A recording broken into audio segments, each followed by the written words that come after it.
Jail escape.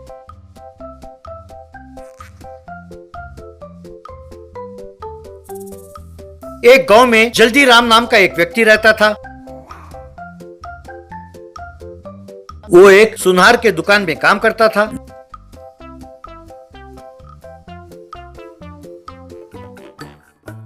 जल्दी राम को हमेशा जल्दी लगी रहती थी। उसे दूसरों की पूरी बात सुनने की सब्र बिल्कुल नहीं थी। जल्दी राम का बेटा टिंकू स्कूल में हमेशा फर्स्ट रैंक लाता था। उसके अध्यापक उसकी तारीफ करते रहते थे। एक दिन अध्यापक ने जल्दी राम को अपने स्कूल में बुलाया। जल्दीराम जी, आपका बेटा सचमुच ऐसा कह ही रहा था। रुकिए, मैं जानता हूँ कि आप क्या कहना चाहते हैं। आप यही कहना चाहते हैं ना कि मेरा बेटा निकम्मा, नालायक, मूर्ख, ये सब है, यही ना? अजी ये बात नहीं, मैं ये कह रहा था। हाँ हाँ, यही कहना चाहते हैं ना कि वो दांत नहीं मांजता सवेरे सवेरे, ना ही नहाता है, वो साफ सुथरा नहीं है, नीट बिल्कुल नहीं है, बिल्कुल बेवकूफ है, निकम्मा है। आप जो कहना चाहते हैं मैं सब समझता हूँ। तब बाकी बच्चे ये सुनकर जोर से हंसने लगे। टिंकू बहुत अपमानित महसूस करने लगा। अरे मेरे बात तो सुनिए पूरी तरह से। हाँ हाँ, मेरे बेटे को स्कूल से दरखास्त करेंगे, यही ना? तो आप क्या निकालोगे? मैं खुद उसे ले जाता हूँ। ये स्कूल नहीं है तो क्या हुआ, दूसरे स्कूल में भर्ती कर देंगे। चलो टिंकू, कहकर उसे लेकर चला गया। अध्यापक सिर पकड़ कर रह गया। एक दिन जल्दी राम घर से बाहर निकल रहा था कि पड़ोसन ने भाई साहब कहकर बुलाया। तब जल्दी राम उसके पास गया और कहो बहन, क्या बात है?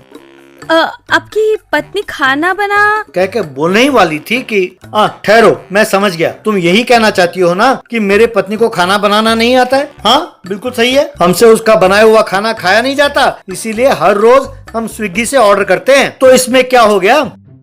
ये बात नहीं है भाई साहब, मैं कह रही थी कि हाँ बहन, हाँ, मेरी पत्नी पागल है। जब तब पागलों की तरह गाना गाती रहती है और नाचती कूदती रहती है और कभी कभी अपने आप से ही बातें करते हुए हंसने लगती है। वो आईने को देखकर मुंह बनाती रहती है। पर इससे तुम्हें क्या, वो सब हमारी मुसीबत है, हम झेल रहे हैं।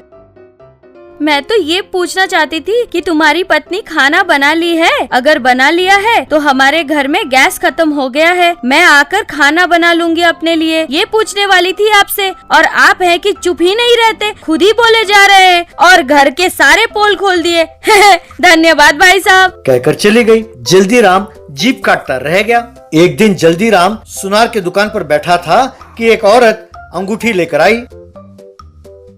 सुनिए भाई साहब, ये अंगूठी जरा। ऐसे कह ही रही थी कि तब जल्दी राम, क्या समझ गए बहन जी? हाँ बिल्कुल सही कहा, हम 24 कैरेट के अंगूठियां नहीं बेचते, ये 22 कैरेट के होते हैं, इसीलिए तो कम दाम पर बेचते हैं। अगर तुम्हें इतना ही शौक है तो सब्जी के दुकान जाओ और 2 कैरेट खरीद लो। पर हमें कुछ ना कहो। क्या ये 22 कैरेट के हैं? मैं तो ये कहने आई थी कि इस अंगूठी को जरा पॉलिश कर दो, अब तो मैं जिंदगी में कभी तुम्हारी दुकान पर नहीं आऊंगी। नमस्ते, कहकर चली गई।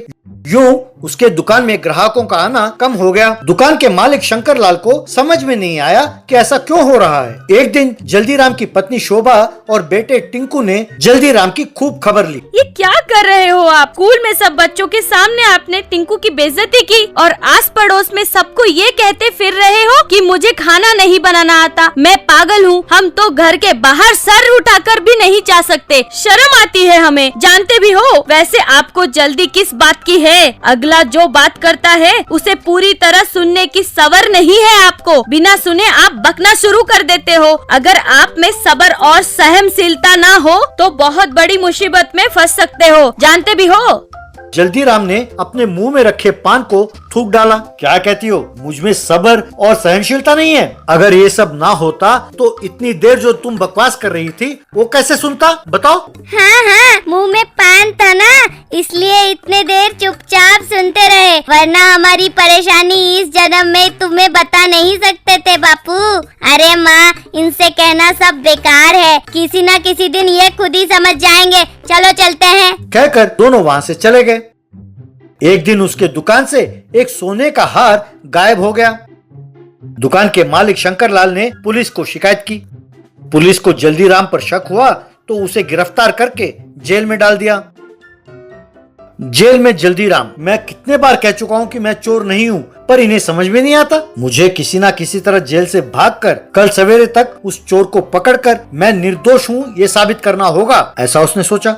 अगले दिन किसी तरह जल्दीराम ने कुछ औजार चुराए और छुपा के रखा। वो धीरे धीरे दीवारों में छेद करने लगा। इतने में दुकान में जो हार गायब था वो शंकरलाल को मिल गया। शंकरलाल तुरंत एसआई के पास आया। सर, गलती हो गई, वो हार मुझे मिल गया है। वो जल्दीराम निर्दोष है, आप उसे तुरंत रिहा कर दीजिए सर। तब तक जल्दीराम उस जेल की दीवार को पूरी तरह से तोड़ चुका था। वो दीवार तोड़कर बाहर निकला।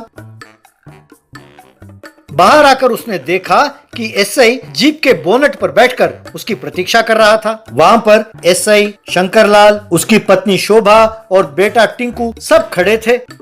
अरे, मैं जानता हूँ कि तुम निर्दोष हो, इसीलिए तुम्हें रिहा करने आए थे हम, पर तुम्हें बहुत जल्दी थी। अब जेल तोड़ने के जुर्म में तुम्हें 2 साल की सजा जरूर मिलेगी। तब जल्दीराम दंग रह गया। शोभा, टिंकू और शंकरलाल ने सिर पकड़ लिया।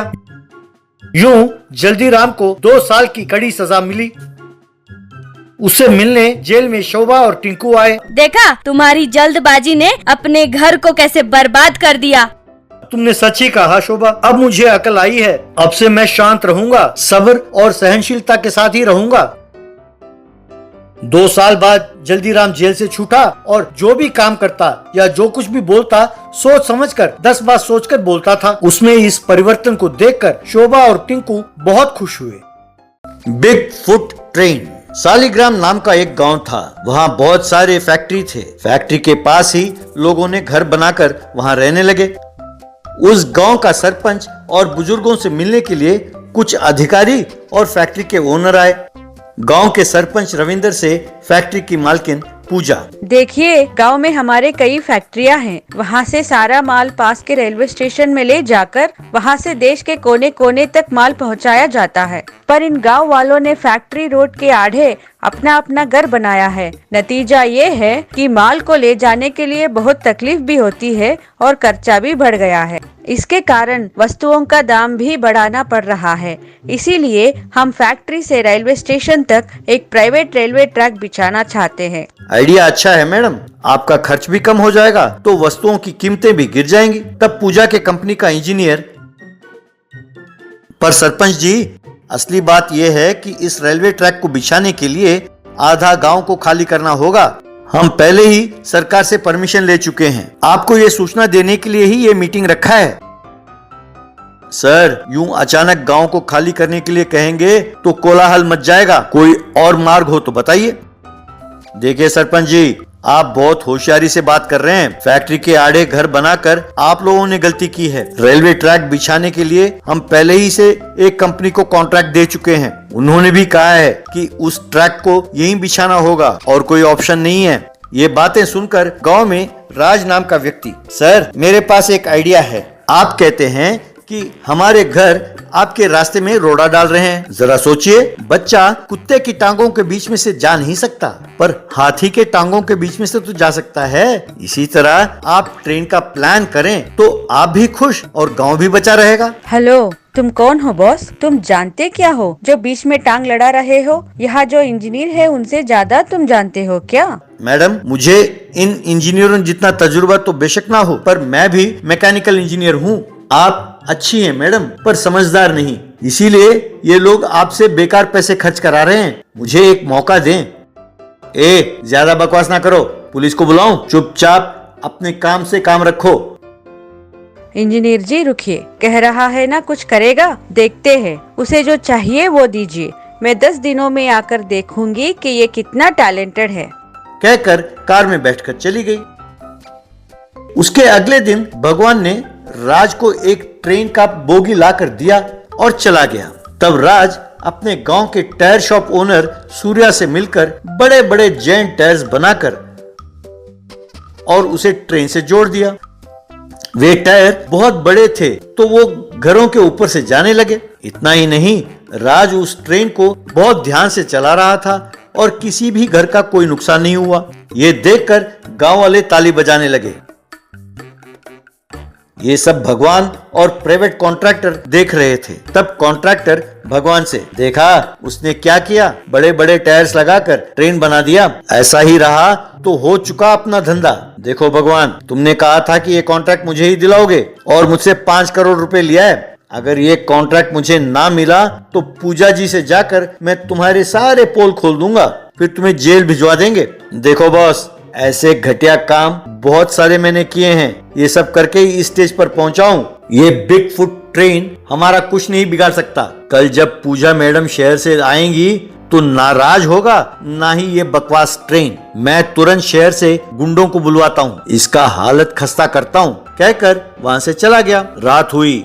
बिग फुट ट्रेन के पास राज और सूर्या दोनों लेटे थे। भगवान और गुंडे मिलकर राज को मारने आए। तब उनके सामने और कई गुंडे आ गए। राज भगवान से, कमीने, शहर में ही नहीं हमारे गांव में भी गुंडे हैं, यही हैं, अब देखो तमाशा। तुम्हारे ये ब्रॉयलर मुर्गियों को हमारे देसी मुर्गे क्या हाल करते हैं। तब गांव के गुंडों ने भगवान और उसके आदमियों को खूब मारा। फिर राज भगवान के पास जाकर, अरे तेरे लिए 2 सरप्राइज गिफ्ट हैं। पहला ये कि पूजा मैडम कल नहीं अभी आ चुकी हैं। तुम लोगों ने जो किया वो सब उन्होंने देखा। दूसरा, पुलिस वो अभी आए हैं। एसआई साहब, इस कमीने को अरेस्ट कीजिए, मैं स्टेशन आकर कंप्लेंट देती हूँ। पुलिस भगवान और गुंडों को गिरफ्तार करके वहां से ले गई। राज से पूजा, तुमने सही कहा है, मैं समझदार नहीं हूँ, इसीलिए इतना दिन ये मुझे धोखा देते रहे। क्या आपसे तुम मेरे पास रहोगे? नेकी और पूछ पूछ, जैसी आपकी मर्जी।